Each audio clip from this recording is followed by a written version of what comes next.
உடம்புல ஒட்டு துணி இல்லாம ஊருக்குள்ள போனா எப்படி இருக்குமோ அப்படி ஒரு கூச்சமா இருக்கு. விஜய் வந்து 2500 சொல்லலாம். ஏன் நாளைக்கு ரஜினி சார் நின்னா கூட 3000 ரூபாய் சொல்லலாம். அவருக்கு 10 பேர் சொல்லி கொடுத்தா தான் நடிக்கையே தெரியும். எனக்கு வந்து புருஷன் வேணாம், எனக்கு அவர் இருந்தா போதும்னா இது என்ன மாதிரி கலாச்சாரம்? மோடி வந்து ஒரு பயங்கரமான கேடி. அந்த கேடியும் இங்க எங்களுக்கு இது நோம்பு மாசம், இது 19வது நோம்பு. இங்க வந்து நம்ம தலைவருக்காகவும் கட்சிக்காகவும் நிர்வாகிகள் வரணும்னு தலைவர் சொன்னதுக்கு இணங்க நோம்பு வச்சுக்கிட்டு நாங்கள் இங்கே வந்துட்டோம். வந்து தான் நாங்கள் இந்த இடத்துல இப்போ நோம்பை திறந்துருக்குறோம், இஃப்தார் முடிச்சிருக்கிறோம். இனி எங்களுடைய உழைப்பு வந்து திமுக மீண்டும் ஆட்சிக்கு வரணுங்கிறதான் எங்களுடைய முழு மூச்சான ஒரு எண்ணம். எங்களோட இறைவனில் நாங்கள் கேட்கக்கூடியதும் ஒரு நல்ல ஆட்சி மலரணும். இந்த தீய சக்திகள், மதவாத சக்திகள் இதெல்லாம் வந்து மக்களினுடைய ஒரு ஒற்றுமையை பிளவுபடுத்தக்கூடாது. அதன் அடிப்படையில் திமுக அரசு மு.க. ஸ்டாலின் அவர்கள் வந்து வரணும். அது மட்டும் இல்லாமல் அவருடைய நலத்திட்டங்கள், மாணவர்களுக்கு கொடுக்கக்கூடிய 1000 ரூபாயா இருக்கட்டும், பெண்களுக்கு கொடுக்கக்கூடிய 1000 ரூபாயா இருக்கட்டும், பெண் பிள்ளைகளுக்கு கொடுக்கக்கூடிய பணமாக இருக்கட்டும், விளையாட்டுத்துறையாக இருக்கட்டும், இப்படி எண்ணற்ற துறைகள் இருக்குது, சொல்லிக்கிட்டே போகலாம். விடியல் பயணமாக இருக்கட்டும், எல்லாமே வந்து மக்களை மேந்தூக்கி விடக்கூடிய ஒரு திட்டமாக தான் இருக்குது. இவரை பார்த்து, இந்த அரசை பார்த்து காப்பி அடித்து இப்போ சில பேர் சொல்கிறாங்க நாங்களும் கொடுப்போம்னு. கல்வியை விட்டு போட்டு எனக்கு கல்வி வேண்டாம், எனக்கு அவர் இருந்தால் போதும், ஆமாம் எனக்கு வந்து புருஷன் வேணாம், எனக்கு அவர் இருந்தால் போதும்னா இது என்ன மாதிரி கலாச்சாரம்? ஒரு கொள்கை இல்லாத கட்சி பின்னாடி இளைஞர்கள் போகிறது வந்து எப்படி இருக்குன்னு கேட்டால், உடம்புல ஒட்டு துணி இல்லாமல் ஊருக்குள்ளே போனால் எப்படி இருக்குமோ அப்படி ஒரு கூச்சமாக இருக்குது. இந்த பெண் பிள்ளைகள் பேசும்போது, இந்த பசங்க பேசும்போதெல்லாம் வந்து ஒரு உணர்வே இல்லை.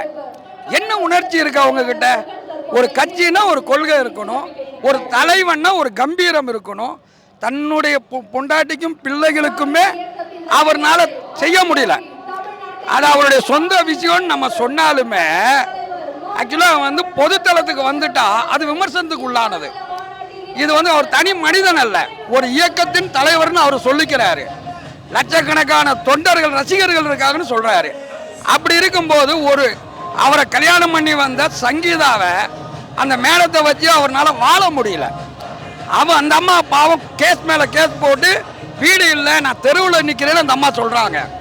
கட்டின பெத்த பிள்ளைகளுக்கு இவர்னால எந்த ஒரு ஆதாயமும் கிடையாது.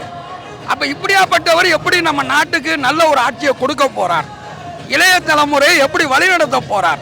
பெண்கள் பாதுகாப்பை பற்றி இவர் சொல்கிறாரு. இவர் பெண்கள் பாதுகாப்புக்கு எப்படி நடந்துக்கிறார்? இவர்கிட்ட என்ன ஒழுக்கம் இருக்கிறது?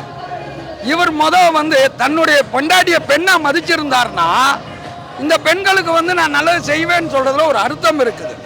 அவர் அப்போ வந்து பெண்ணா மதிக்கல, அவர் ஒய்ஃபை ஒருத்தலைங்கிறாரு. அப்போ இவர் என்ன மாதிரி மனுஷன்?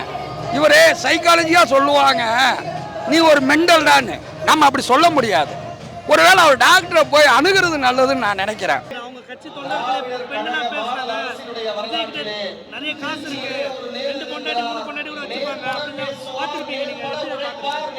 அதான் சொல்றேன் பாருங்களேன், ஒரு அருகருக்க தவறான ஒரு செயல் அது.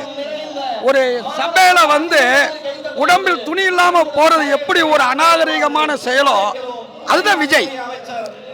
அவருக்கு வந்து சினிமா தான் வாழ்க்கை, வாழ்க்கை தான் சினிமா. நடிக்கிறார் அவர், நிஜத்தில் அவர் வாழல, நிஜத்தில் அவர் நடிக்கிறார். வாழ வேண்டியதை நடிப்பாகவும் நடிப்பை வாழ்க்கையாகவும் பார்க்குறாரு. திரைய வாழ்க்கையாக பார்த்துட்டாரு, அதை அப்படியே வந்து தரையில் நடத்த பார்க்குறாரு.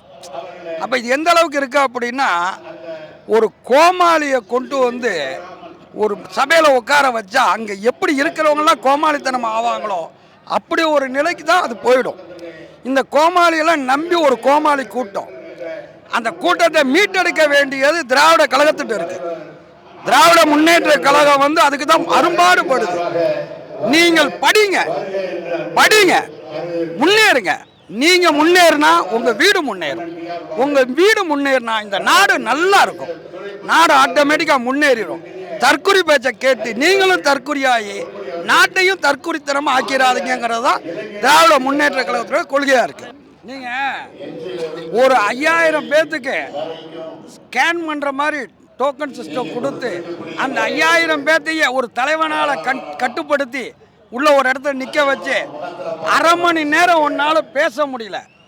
அதுக்குள்ளாட்டி 2 சாவு உழுவுது, 4 பேர் மிதி போடுறான், 7 பேர்த்த கடிச்சு வைக்கிறானுங்க, எட்டி குதிக்கிறானுங்க, ஒரு 1000 சேரை உடைக்கிறானுங்க. இங்கே இன்னைக்கு 10 லட்சம் பேர் அறிவிச்சிருக்காங்க. நீங்கள் ரொம்ப நேரமாக இங்கே தான் இருக்கீங்க, பேட்டி பார்க்குறீங்க. இங்கே ஒரு சின்ன குண்டூசி சலசலப்பு கூட கிடையாது. என்ன காரணம் அப்படின்னா, இங்கே உள்ள ஆணாக இருக்கட்டும் பெண்ணாக இருக்கட்டும், தலைவர்களை விட புரிதல் உள்ள மக்கள் இவங்க. தொண்டர்கள் தலைவர் சொல்கிறத தப்பா சரியாங்கிறத விட அதில் உள்ள நியாயத்தின் பக்கம் நிற்கக்கூடிய தொண்டர்கள் தான் நாங்கள் எல்லாமே. சரிங்களா? அதுக்காக தலைவர்கள் தப்பாக தான் சொல்கிறாங்கன்னா அப்படிலாம் இல்லை. எங்கள் தலைவர்கள் சொன்னால் அது சரியாக இருக்கும். 1க்கு 100 முறை யோசிச்சு தான் அவங்க செய்வாங்க. அது மாதிரி தான் நம்ம நிற்கிற இடமும், நிற்கக்கூடிய இடத்தை பொறுத்த வரைக்கும் பார்த்தீங்கன்னா பேஸில் நிற்கணும் கரெக்டாக. பேஸே சரியில்லாத இடத்துல அவரை மாதிரி நின்றுட்டு ஆடி போட்டு போகிறதுக்கு இல்லை. இது பீகாரை எடுத்துக்கோங்க, உத்தரப்பிரதேசம் எடுத்துக்கோங்க, மத்திய பிரதேசம் எடுத்துக்கோங்க, எல்லாமே சாப்பாட்டுக்கு கூட வழி இல்லாமல் தமிழ்நாட்டை நாடி வர்றாங்க. அந்த இந்திக்காரங்களும் தமிழ்நாட்டில் பிழைக்கிறதுக்கு முதல்வர் நமக்கு இடம் கொடுக்குறாரு. நம்ம அந்த நாட்டில் போக முடியாது. அப்படிப்பட்ட மக்களையும் எல்லா மக்களையுமே பாதுகாத்து இருக்கிற இந்த நிதி இருக்கிற பணத்தில், தமிழ்நாட்டுடைய வரி பணத்தில் ஒரு நாடை செயல்படுத்துறது ரொம்ப கடினம். மத்திய அரசு நமக்கு எதுவுமே கொடுக்கறதில்ல. மோடி ஒரு பயங்கரமான கேடி. அந்த கேடியும் இப்போ இருக்கிற டிவிகே என்ற டீ விற்கிறவரும் சேர்ந்து தமிழ்நாட்டை ஒன்றுமே பண்ண முடியாது. இப்போ விஜய் 2500 சொல்லலாம். ஏன் நாளைக்கு ரஜினி சார் நின்னா கூட 3000 ரூபா சொல்லலாம். மோடி வந்தால் கூட என்ன சொல்லலாம்னா 5000. அவர் 15 லட்சம் சொன்னார். எங்கே போச்சு 15 லட்சம்? 15 லட்சம் சொல்லி 10 வருஷம் ஆயிடுச்சு. அக்கௌண்ட்ல ஒரே அவர் 0 பேலன்ஸ் ஆரம்பிக்க சொல்றாரு. அந்த 0 பேலன்ஸ்ல 0 மட்டும் தான் இருக்கே தவிர 15 லட்சமும் கிடையாது, 1000 ரூபாயும் கிடையாது. இதே நம்ம சொந்தமாவே ஒரு 500 ரூபாய் ஓபன் பண்ணா கூட அந்த அக்கௌண்ட் இருக்கும். இந்த மாதிரி மோடி கேடி வேலையெல்லாம் பண்ணிட்டு இருக்கிறதுனால அது நிலைக்காது. மக்கள் ரொம்ப விழிப்பு ஆயிட்டாங்க. பெண்கள் அதுக்கு மேலே விழிப்பு ஆயிட்டாங்க.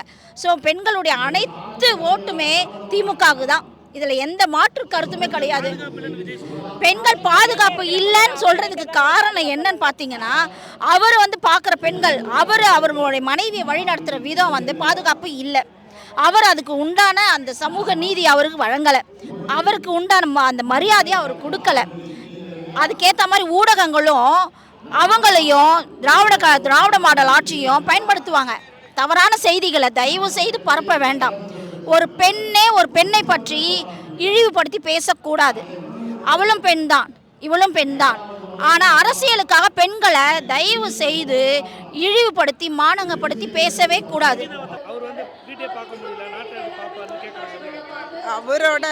அவரோட வாழ்க்கையே அவரால் சீர்படுத்தி கொண்டு போக முடியலை. அவர் ஒரு ஆர்டிஃபிஷியல் இன்டெலிஜென்ட்டுங்க. அவருக்கு 10 பேர் சொல்லி கொடுத்தா தான் நடிக்கையே தெரியும் விஜய். ஆனால் எங்கள் தலைவர் எப்போவுமே ரியல் இன்டெலிஜென்ஸு. நீங்கள் பார்த்துருப்பீங்கல்ல. ஏன்னா அவங்களோட எங்கள் முதலமைச்சர் சாரோட உணர்வுகளை பார்த்துருப்பீங்க, அவங்களோட இந்த எப்படி செயல்பாடை பார்த்துருப்பீங்க. இந்த பாமர மக்களுக்கும் எல்லா திட்டங்களையும் கொண்டு செயல்படுத்துகிற விதம்ங்கிறது எவ்வளோ பெரிய கஷ்டமான ஒரு வேலை. ஆனால் ஒவ்வொரு வீட்லேயும் ஒவ்வொரு பயனாளிகளுங்க.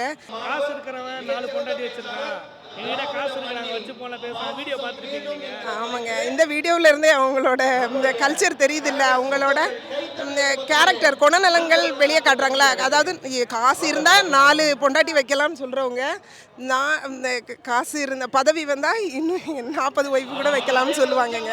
அவ்வளோத்துக்கு சீரழிஞ்சிருங்க. அவர் தாவைக்கா வர மாட்டாருங்க.